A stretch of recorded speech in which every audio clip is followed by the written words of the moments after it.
আজ থেকে প্রায় ৮০০ বছর আগের কথা। তারাপীঠের নাম ছিল তখন চণ্ডীপুর। একবার বীরভূমের রত্নাগড়ের বাসিন্দা একজন বিখ্যাত বণিক জয়দত্ত সওদাগর বাণিজ্য করে ফেরার সময় এই চণ্ডীপুরে বিশ্রাম গ্রহণ করার জন্য থামেন। রাত্রিবেলায় ঘুমানোর সময় এক বিষাক্ত সাপ এসে ছোবল দেয় জয়দত্তর একমাত্র ছেলেকে, ফলে মৃত্যু হয় তার।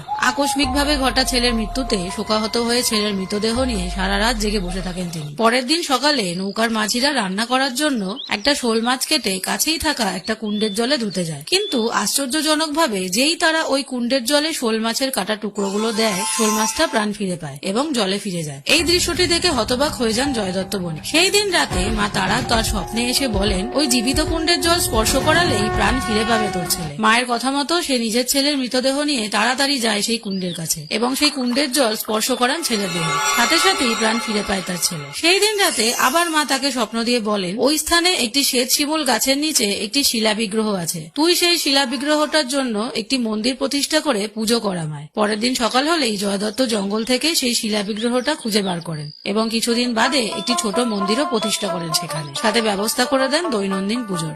এরপর 1808 সালে মল্লারপুর অঞ্চলের জমিদার জগন্নাথ রায় নতুন ভাবে নির্মাণ করেন এই তারাপীঠ মন্দির। সেই সময় থেকে এই মন্দিরেই পূজিত হয়ে আসছেন মা তারা। জয় মা তারা।